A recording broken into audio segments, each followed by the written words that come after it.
प्रभु के पवित्र नाम की स्तुति हो। एक बार फिर हम प्रभु के कदमों में आए हैं और आज के ध्यान के लिए हम प्रभु के वचन से पढ़ना चाहेंगे निर्गमन की पुस्तक, उसका 17 अध्याय और उसका 5 वचन। Exodus chapter 17 verse 5। कूच दी किताब 17 अध्याय ते उसका 5 वचन। फिर यहोवा ने मूसा नूं आख्या, प्रजा दे अगों दी लंघ और अपने संग इसराइल दे बुजुर्गां विचों लै ते अपने टांगे नूं जिहड़ा दरिया उत्ते मारिया सी अपने हाथ विच लै और चल दे। यहोवा ने मूसा से कहा, इज़राइल के वृद्ध लोगों में से कुछ को अपने साथ ले ले और जिस लाठी से तूने नील नदी पर मारा था उसे अपने हाथ में लेकर लोगों के आगे बढ़ चल। देख, मैं तेरे आगे चलकर होरे पहाड़ की एक चट्टान पर खड़ा रहूंगा और तू उस चट्टान पर मारना, तब उसमें से पानी निकलेगा जिससे ये लोग पिएं। तब मूसा ने इज़राइल के वृद्ध लोगों को देखते वैसा ही किया। आमीन।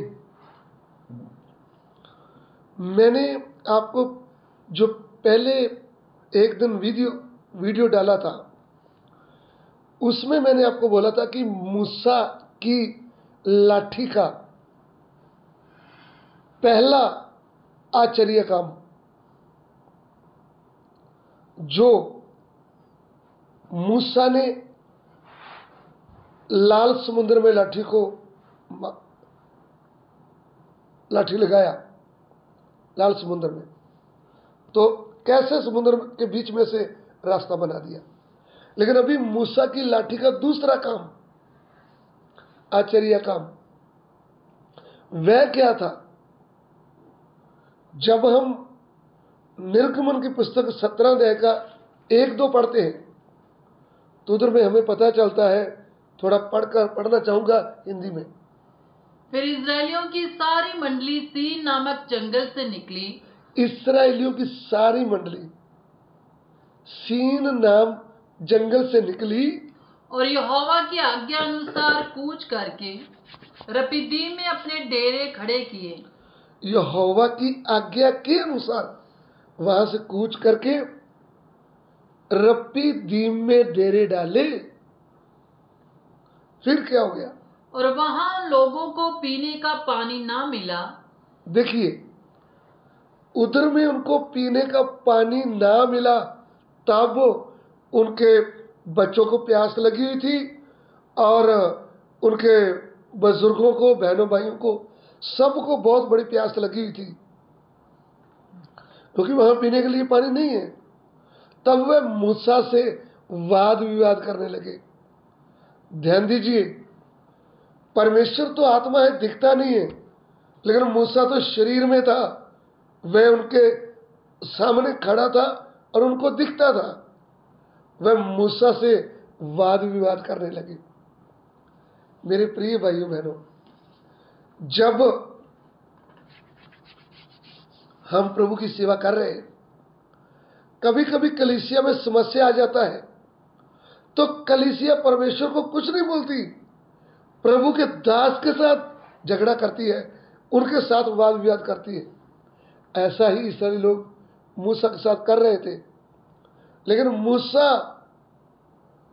उनकी बातें सुनकर डरता नहीं था, वह अपने प्रभु की ओर देखता था। हमें समस्या देखकर डरना नहीं चाहिए, हमें लोग विरोध होते समय डरना नहीं चाहिए, घबराना नहीं चाहिए। हमें प्रभु की ओर ताकना चाहिए जो जिंदा परमेश्वर है, जो समय से समय पर हमारी सहायता कर सकता है। इधर में जब वह वाद विवाद कर रहे थे, जब उनको बहुत प्यास लगी हुई थी, तब परमेश्वर ने मूसा से कहा, क्या कहा? देख, जो लाठी तूने नील नदी पर मारा था वही लाठी लेकर तू चट्टान में मारना। मैं तेरे आगे हरेब के पास चट्टान में खड़ा रहूंगा। तूने चट्टान के ऊपर लाठी मारना, वही लाठी, तब चट्टान के बीच में से शुद्ध पानी निकलेगा और ये लोग भी पिएंगे और इनके बच्चे भी पिएंगे और इनके जानवर पशु भी पिएंगे। सो हमारा परमेश्वर भाइयों की, बहनों की, बुजुर्गों की, जानवरों की, पक्षियों की भी चिंता करने वाला है। हम ना घबराएं, भले हम जंगल में, भले हम किसी शहर में हैं, भले हम कहीं भी हैं, हमारा परमेश्वर उधर भी हमारी सहायता कर सकता है। तो मूसा ने प्रभु की आज्ञा को माना, जैसे परमेश्वर उनको आज्ञा दिया।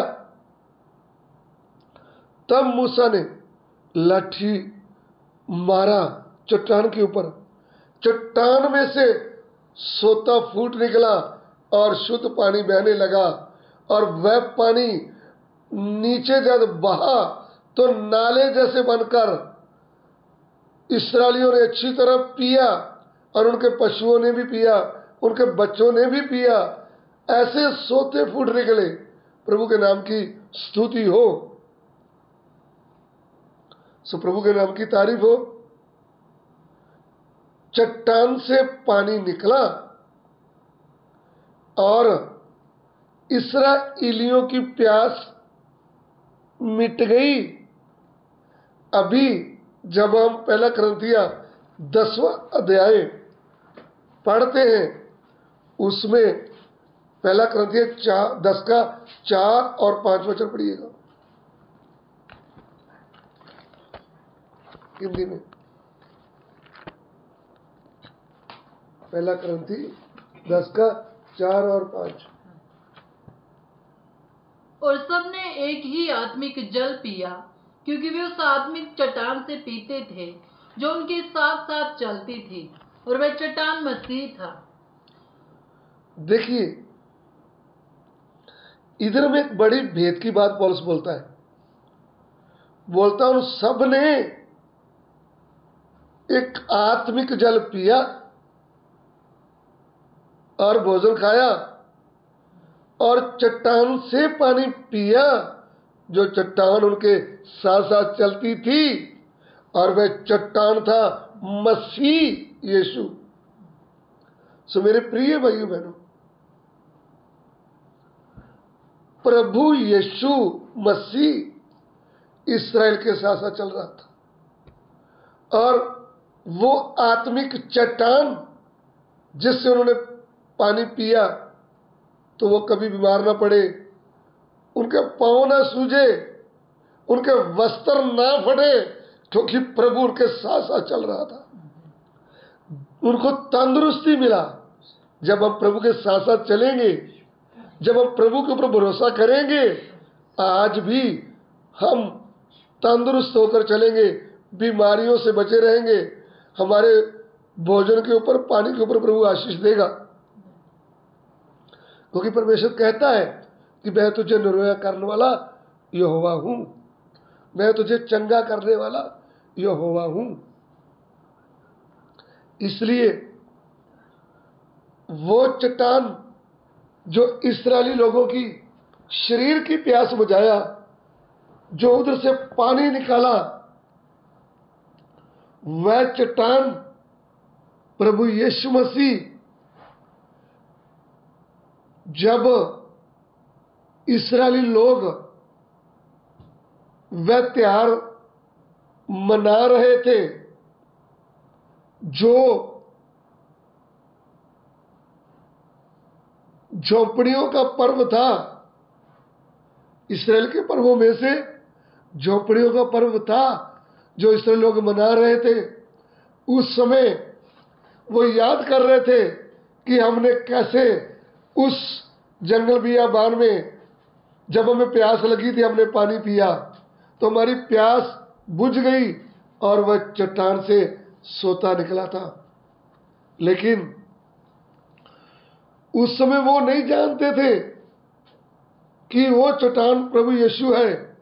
लेकिन जब वो झोपड़ियों का पर्व मना रहे थे, पर्व के अंतिम दिन यीशु मसीह जो आत्मिक चट्टान शरीर में खड़ा होकर उनको कहा, जो कोई प्यासा है वह मेरे पास आए और पिए, और पवित्र शास्त्र के अनुसार उसके अंदर से जीवन के जल की नदियां फूट निकलेगी।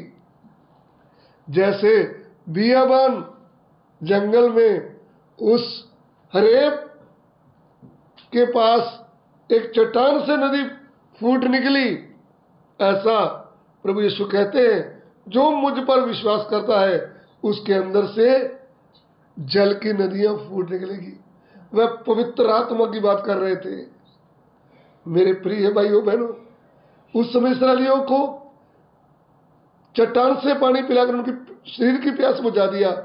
आज हमारी आत्मा की प्यास बुझना है तो यीशु मसीह के ऊपर विश्वास करने से, पानी का बपतिस्मा लेने से, फिर पवित्र आत्मा की नदी में विश्वास के साथ डूब जाना चाहिए, और वो पवित्र आत्मा की नदी हमारे अंदर से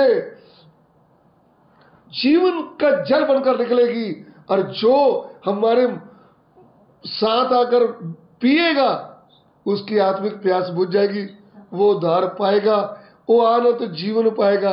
प्रभु के नाम की स्तुति हो।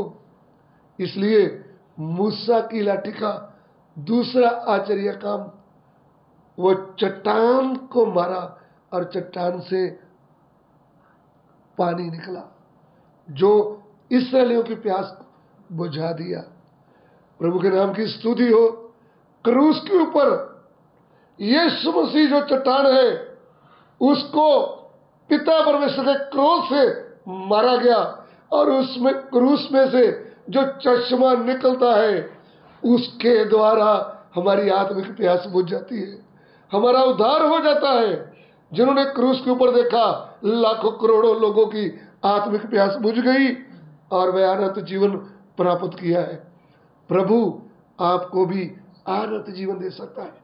प्रभु आपकी भी आत्मिक प्यास बुझा सकता है। आइए हम इस वचन से आशीष पाए, अपने सिरों को झुकाएं, प्रार्थना में जाएं। हमारे प्यार करने वाले परमेश्वर, हम आपका धन्यवाद देते हैं प्रभु इस वचन के लिए। तेरा वचन लोगों के हृदय में कार्य करे। प्रभु सभी आदर महिमा आपको देते हैं। हमारी विनती को ग्रहण करें। हे पिता, हम ये विनती यीशु मसीह के पवित्र नाम से मांगते हैं। आमीन, आमीन।